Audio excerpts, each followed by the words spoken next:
For the last 25 years, I've been in real estate, which is my passion.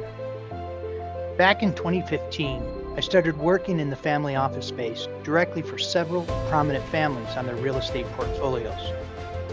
With 70% of families losing their wealth by the second generation and 90% by the third generation, I then realized that real estate would be the missing component for families, allowing them to maintain their legacy and mitigate how much wealth is lost for future generations. It was shortly after working for my first single-family office that I started interviewing successful real estate families and industry experts.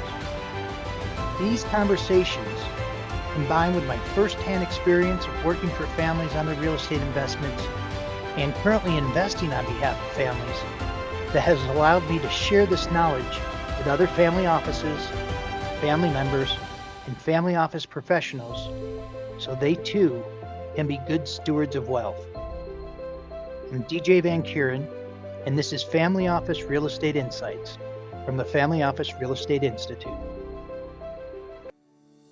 In this episode of Family Office Real Estate Insights, we speak with Joe Hess of C9 Advisors on family office relationships.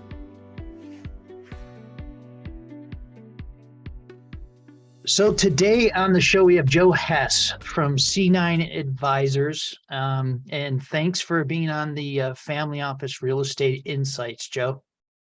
Appreciate you having me. Thanks, DJ. Good morning. Good morning. So, we were chatting a little bit earlier, and I was thinking back is that I remember that I got referred to you from somebody in California, actually. You were flying through the Denver airport, and we actually met for coffee. Yeah, And yeah. So, and what's interesting is that, at the time I was like, okay, so what does he do? What's his real, what's going on here, right? And what I've learned over the years, and one of the reasons why I wanted had you on here is that, what people, the mistakes that people make when they're trying to work with family offices, and any family office will tell you this as well, is that it's relationship driven. And, people come in and they just try to pitch deals. And it's just like, hey, I'm DJ, and this is what we're working on. Write me a check for $5 million, which isn't the case. It doesn't work like that. And you know that. And it's all relationships. And one of the things that amazes me about you, Joe, is just the amount of relationships that you've developed. And when I look at the work that you do, I mean, there's a ton of real estate, but at the end of the day, it comes down to the people and how you go about things. Would you agree to that? 100%. I mean, I think a lot of things in life are about relationships and real estate business. I mean, you do business with people that you like, and to figure out if you like someone, it takes more than just a 1-minute conversation at a conference and sending them a deal. And especially when you get into families, I mean, even funds or, institutional money. I mean, the executives and the teams and those, but especially at the family level, it's all about, if you like the people you're doing business with and if you can get along. And I mean, every deal is a marriage in a way. So it is a relationship. Yeah. Yeah. And it's trust. So, we'll see each other at different conferences. And, I think I'm pretty good when it goes out to, extending myself. I mean, you really got to go out at a lot of these conferences. Might be a handful of families, right? And then you have everybody else that's trying to raise money from them. And I remember the last conference we were at, and this has happened a number of times, where I'm like, yeah, how's it going, et cetera, et cetera. And you're like, oh yeah, I met this family, this family, this family, who were legit, right? So what is it that you do at conferences? I mean, is it as simple as just going up and talking to these people, or, how do you identify these families? How do you go about it? I mean, every conference or every event's a little bit different. I mean, I go in with the mindset of, hey, if I meet a couple really amazing people in 2 days, like that's a huge win. Sometimes, I usually end up meeting at least one good person or family or contact that's going to hopefully lead to something, or some way I can help them really, on a project. I don't go into it thinking like, oh, hey, how can I meet someone to help me necessarily? But it ends up, evolving. And it really comes down to just being an outgoing kind of personality. I mean, I think I've been blessed with that, that I can just walk up and say hello to people and, just with a friendly demeanor and just, but really ask questions and try and lend help. Because really, I mean, advisory work and working with families and working on deals, it's a team effort. I mean, you're not going to do anything by yourself, especially when you're both talking about, 20, 50, 100, $200 million plus projects. There's many players involved. So, it starts on the ground level and then works its way up. So what would you say is if somebody said to you, okay, so what's your strategy? I mean, if I meet other families, I can tell you what my strategy was when I'm working directly for families and even today. So how do you go about that? So you're at an event, let's say that you meet a family, what are your next steps? What do you say? How do you keep in contact?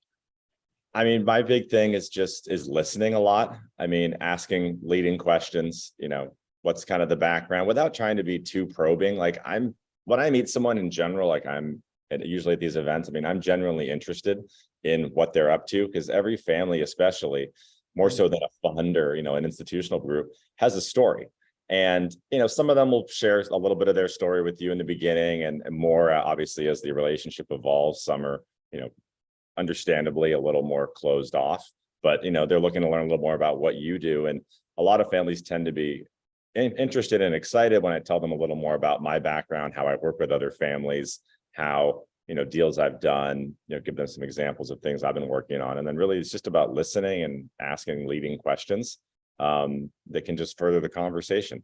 And it's also timing wise, it's like following up immediately, staying on top of it, but not being overzealous. It's like, if I don't hear back from someone for a week, like I don't email them 3 times in a week, or, it may be a week or 2 or 3. I mean, from a conference in December, I just heard back from someone and it's February 9th. They're like, oh, sorry, I've been traveling, the holidays, X, Y, Z. It's not a, one and done, like quick game. It's a long process to get to know people and build relationships. And that's, I think, just kind of sitting back and, letting them evolve is important. I mean, you gotta push sometimes, but in the beginning, you gotta really take it easy, in my.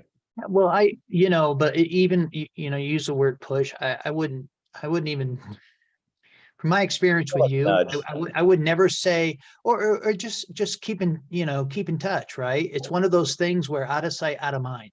Yeah. And, I also think that families, one of the things that I was told when I initially started, when I worked for my first patriarch, somebody said, yeah, are you going to another conference as well? I said, oh yeah. And they're like, good. I want to make sure it's good that you're committed, right? Because families want to know, are you just there looking for one thing? Or are you, I need to get to know you. And that's the thing that people don't necessarily understand, which is, I've worked with, I was an advisor in the 90s. I worked with retail clients, right? People that were just financial planning. They might be worth less than $1 million. They might be worth a couple $1,000,000, right? And then I've worked with institutions, the Carlyles, the Blackstones of the world, the Goldman Sachs. And, when you look at families, they're more like those retail clients than they are those institutions. Yeah. I mean, the institutions, they have people that are hired, a lot of them after they got their MBA or whatever. The reality is that they have a box, they're making decisions within that box, and it's not their money. So these families, these wealthy people, and it really doesn't matter whether it's 10 million or 10 billion for them, it's still their own money, right? And so there's an emotional decision. And unlike running a business where it's like, oh, this looks good, I'm just going to write a check, you may never get that money again, right? And so it is important to have that relationship and understanding, and can I trust that person, right? And the more that you reach out or you help people, the more that they're going to be like, oh, okay, this guy's not trying to, he's a good guy and he's really there to help if there's something that, we need help with. Would you agree with that? Yeah, I mean, and that's really who I am. It's like, I'm there, I'm interested in what's going on. I mean, I love hearing the stories of, how their families evolved or kind of how they came to be where they are, where they're looking to go with it. And, a lot of times So they may say, hey, we're interested in this. And, I don't necessarily have the right opportunity at my fingertips, right, that meets that criteria. But I keep in touch. I meet a lot of people at conferences and see a lot of deals. And on the inverse, I also have to, build and have good relationships with sponsors and groups that have real estate and that have opportunities that I've also vetted, because it's really important to me that if someone says, hey, I want to get into mobile home parks at over a 7 cap, and that's kind of like what my focus is right now, that I bring them, opportunities in the future that I feel, are a good opportunity. It's a deal that I would invest in. And that's how I look at it too. And I think they get that, genuine feeling from me. It's like, I have and will continue to roll fees into deals like I've done with you and on things, that's just how I am. If I wouldn't do it, I'm not going to show it to somebody else. Yeah. So what do you say when the family, so you meet somebody at a conference, for example, and they say, so what do you do? What do you say? I say that, I advise primarily family offices, high net worth individuals on their real estate, transactions.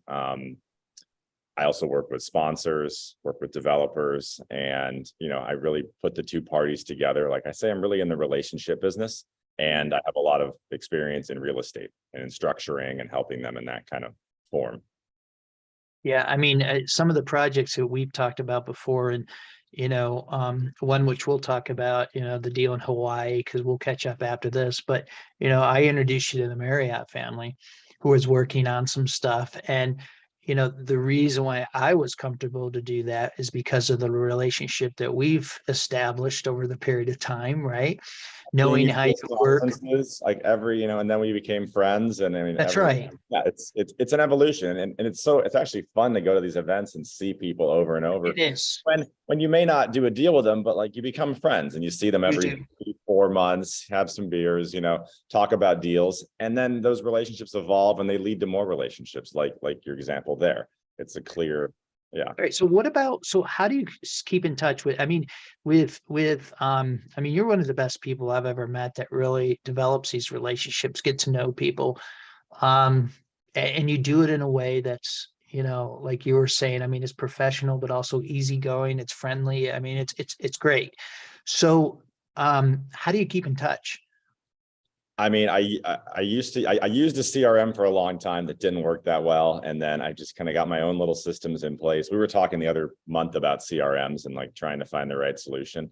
So I'm kind of rebuilding that side of it to be even better at it. But I've kind of got my own little processes, and, just, like you said, it's just important to keep in touch with people, and whatever your system is, just use it. That's the key in my mind. Like if you've got like a pen and paper and you're going old school, like have a system and utilize it. It's kind of like your accounting or something, like stay on top of it and just use it religiously, whatever that system is. So how many people do you think you have in your Rolodex that you can say, yeah, I know that person? I mean, that's tough. I'd have to actually go through and look. Maybe like 1,000, 1,500. So then how do you keep in touch with them? How do you keep in touch with that so many people, especially if you don't have like a CRM system? Yeah, I mean, I use the CRM, for families and for certain groups, and then other groups, they're just consistently working on deals, and I'm just consistently talking to them all the time about projects and things that are up and coming. Wow. My advice is the CRM. I mean, I'm not the best at it, like personally. So, but you got to just use your system. Like Well, I've made a New Year's resolution to use mine a lot more, and it's been helpful in just the last month of really kind of getting it moving. So. Well, we can walk through, one of the things I can tell you this is that one of the reasons why the Family Office Real Estate Institute came about was by a mistake, right? And it started with just providing education for families on a website. And then I wrote a book and I started speaking, right? And it started going. But prior to COVID, I had where I was reaching out to families like every month with different information. And I will tell you that I stopped that during COVID for some odd reason. I just got so caught up in whatever the case was. Significant difference of being in touch and letting people know what's going on and even updates, I mean, I'll never forget the most reply I ever got from families. I was talking about cost segregation, which has to do with real estate. And they're like, what is this? And can you introduce me to somebody about this? And, that was just a simple value add, but it was something I forgot it was sent out. And all of a sudden they got it. So I agree with that. So let me ask Adding you a value is question. really important in so many ways. I mean, I met a woman who had a connection to a family in Asia, and they were like, "Well, we're really looking for an immigration attorney," and That's I'm like, right. And I need to get back to you on that too. "Yeah." And I asked you about that, and I have someone else, and there's a guy in Florida, and I mean, Yeah, I'm just, I'm happy to ask like people that I know, trusted advisors that I know, like you and other people I've done deals with who, may have some contacts. My other one, a client of mine, his wife is South American. So he has a great immigration attorney that I kind of was able to, get his information and pass that along. And then it's like a corporate structuring attorney. I mean, it's not just about, real estate deals. It's families have so many well, things. that's the thing, and it comes to is that if it's like when people ask me about different deals, if I know a family's looking for a specific deal, I'll say, hey, I'll ask first, can I introduce you? But I'll provide information. In that situation, I don't make anything. But it's just one of those things I'm helping out, sort of like what you're talking about on the immigration side and whatnot. So one of the things that you've done when I got out of college, there was something that I said two things. I just want to make, a lot of money and I want to have fun doing it. Right. And it still comes back to what you're saying, which I interpret as add value, right? Add value and develop that relationship.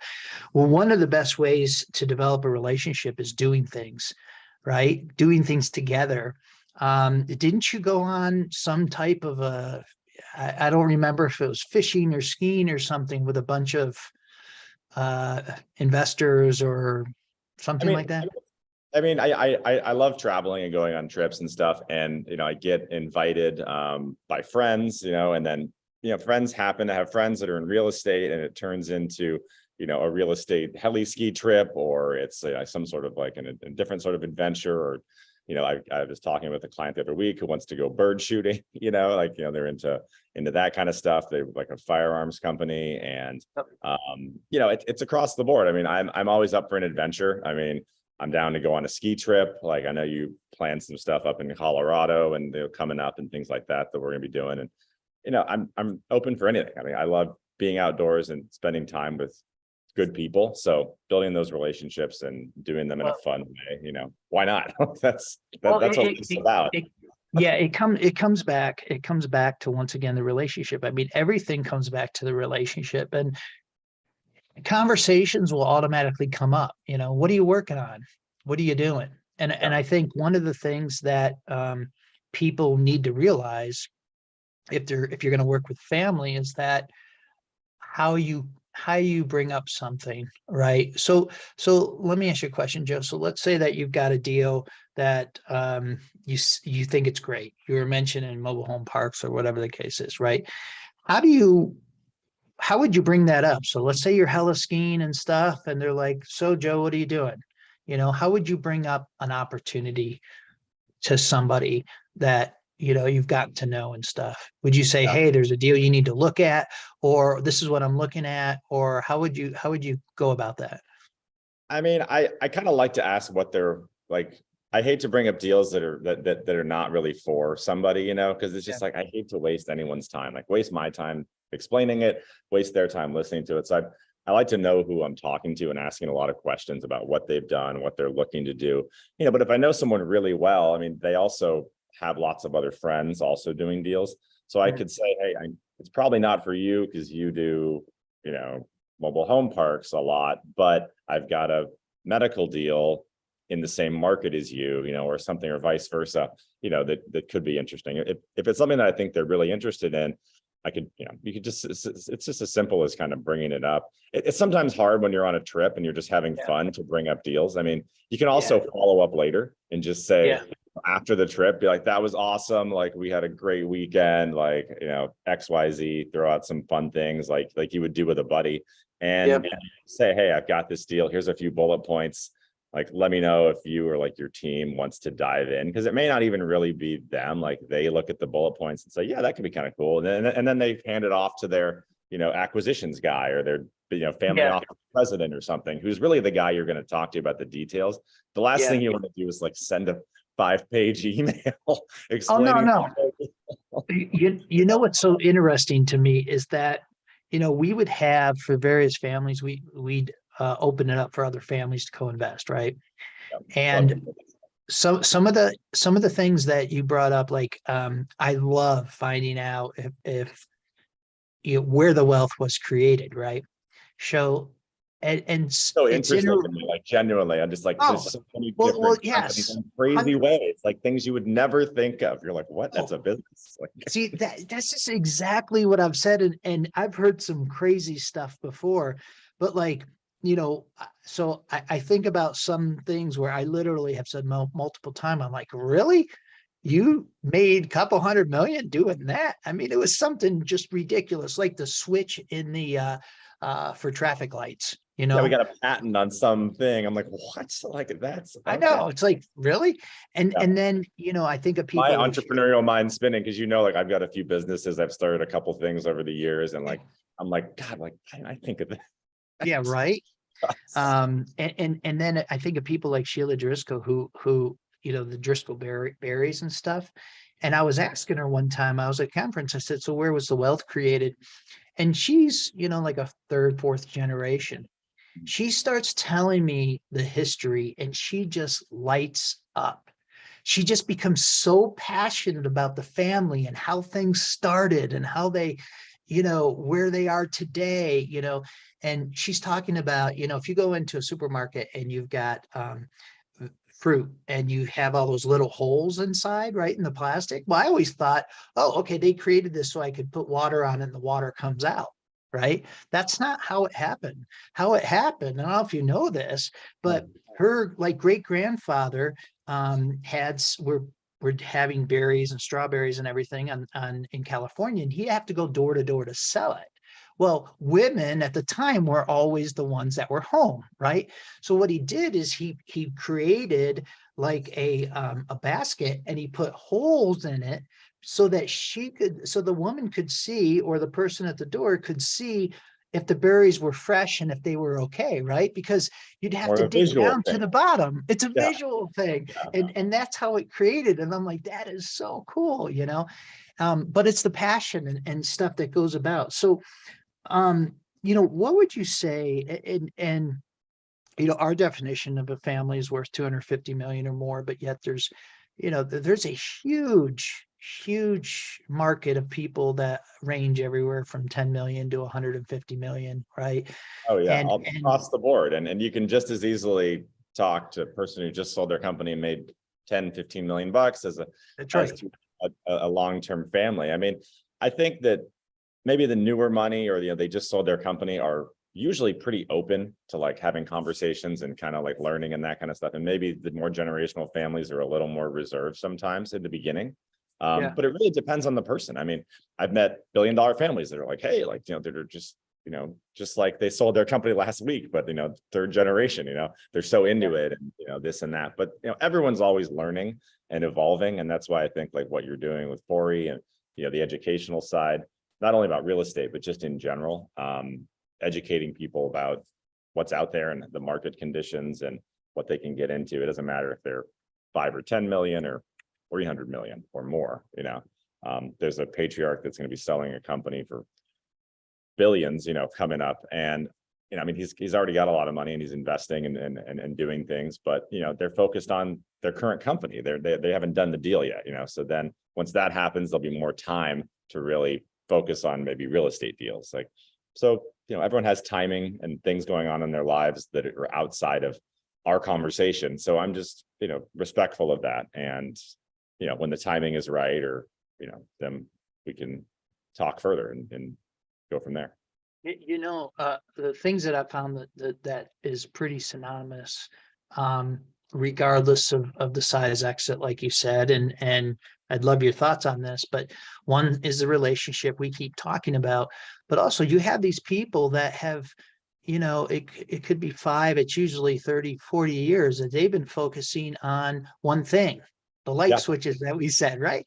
And they don't understand hedge funds and private equity and real estate and venture capital.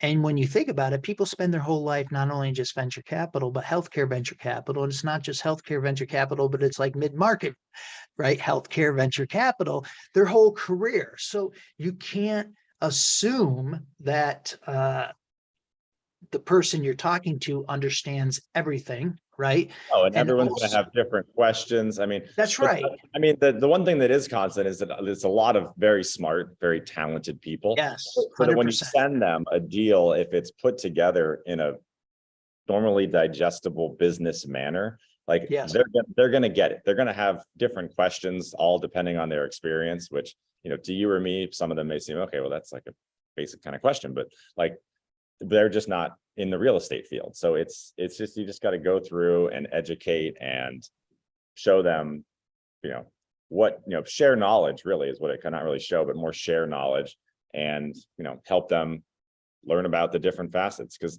in real estate, there's so many different types of deals. I mean, there is different ways to go about it and strategies. Like I hear about a new strategy like every month, especially in this economy. Like people are coming up with new ideas like every week. And I'm like, that's interesting. Like, okay, but it's still, even, and I think what's important too is the fundamentals. We had, when we had a consortium event right before COVID, actually in the February before COVID. And so families came in and people were there actually showing opportunities.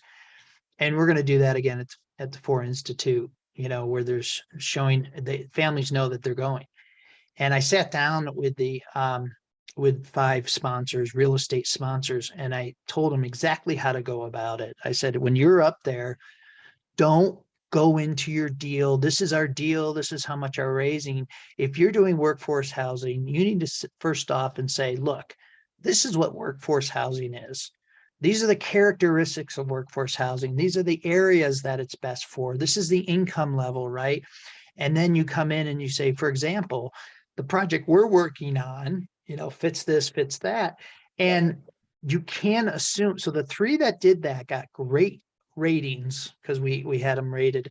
The other 2 that just went into the deal were at the bottom. you And lose people literally right there's away. I mean, if you just huge, go right. huge Also, I mean, difference.